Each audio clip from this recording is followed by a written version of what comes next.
Hey, কি অবস্থা সবার? This is Mishkat and welcome to পুরান বাংলা মাস্টারপিস সিরিজের এপিসোড নাম্বার 1 এ। এই সিরিজে আমরা আলোচনা করব পুরানো কিছু বাংলাদেশি মাস্টারপিস মুভি, সিরিজ এবং নাটক নিয়ে। আজকের এপিসোডে আমরা আলোচনা করব একটা পুরনো বাংলাদেশি টেলিফিল্ম নিয়ে। টেলিফিল্ম কি? টেলিফিল্ম হচ্ছে সেই সকল মুভি যেগুলা স্পেসিফিক্যালি শুধুমাত্র টেলিভিশনে রিলিজ দেওয়ার জন্য তৈরি করা হয়। তবে বর্তমানে চরকি, হইচই সহ আরো নানা ওটিটি প্ল্যাটফর্ম তৈরি হওয়ার কারণে টেলিফিল্ম বানানো প্রায় বন্ধ হয়ে গেছে বললেই চলে। আজকে যে টেলিফিল্ম নিয়ে আলোচনা করব সেই টেলিফিল্মের নামই হচ্ছে টেলিভিশন। আপনি একটু ইমেজিন করেন নদী ঘেরা একটা গ্রাম, যেই গ্রামের চেয়ারম্যান অতিরিক্ত ধার্মিক। আসসালামু আলাইকুম ওয়া রাহমাতুল্লাহি ওয়া বারাকাতুহু, জান্নাতুল ফেরদাউস। এবং তার গ্রামে টেলিভিশন দেখা নিষেধ, ইয়াং পোলাপানদের ফোন ইউজ করা নিষেধ।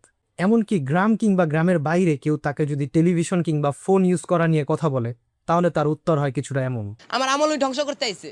অন্যদিকে চেয়ারম্যানের একমাত্র ছেলে সোলেমান, শতানের বাচ্চা, তুই আর আব্বারে ইনসাল্ট করি কথা কস। যে প্রেম করে গ্রামের কোহিনুর নামে একটা মেয়ের সাথে। কোহিনুরের আবার টেলিভিশন অনেক পছন্দ। এইটা কি কোনো কথা? ঘটনাক্রমে এই মাইয়া নিয়েই সোলেমান দাঁড়ায় বাপের বিরুদ্ধে। মজার ব্যাপার ঘটলো যখন হজের মৌসুম আসলো। চেয়ারম্যান যেহেতু ধার্মিক মানুষ, সুতরাং সে তখন নিয়ত করছে যে এই বছর তিনি হজে যাবেন। চেয়ারম্যান মনে প্রাণে বিশ্বাস করেন যে ইসলামে প্রাণ এবং প্রাণীর ছবি হারাম, এবং আমরা যারা মুসলিম আছি আমরা সবাই জানি যে হজে যাইতে হলে অবশ্যই পাসপোর্ট লাগবে এবং পাসপোর্টের জন্য একটা ছবি লাগবে নিজের। চেয়ারম্যান যেহেতু অনেক ধার্মিক মানুষ, সে তো ভাই কোনোভাবে ছবি তুলতে রাজি না। একটু হাসেন। আমার আমল ধ্বংস করতে আইছে। এই পার্টটাতে একটা চমৎকার মেসেজ আছে।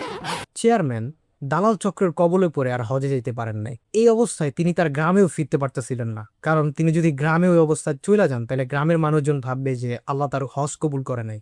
এরপর সে তার গ্রামের মানুষের কাছে লজ্জা এড়াতে শহরে হোটেলে একটা রুম ভাড়া নেন এবং সেখানে থাকতে শুরু করেন। সেই হোটেলে থাকা অবস্থায় সে একদিন তার প্রতিবেশী অর্থাৎ পাশের রুম থেকে টেলিভিশনে একটা ধ্বনি শুনতে পায়।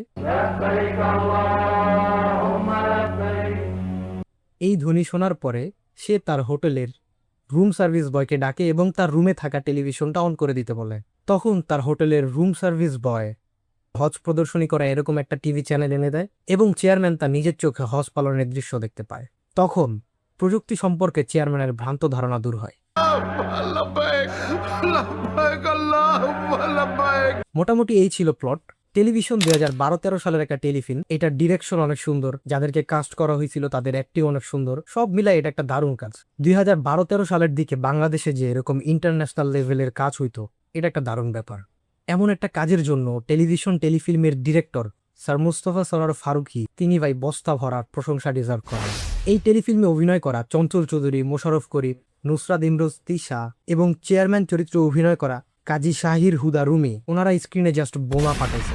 যারা এখনো এই হিডেন জেমসটা দেখেন নাই, ইউটিউবে বস্তা পচা নাটক আর কত দেখবেন, দ্রুত দেখে ফেলেন টেলিভিশন। শুভ কাজ যত তাড়াতাড়ি সম্পন্ন হয়।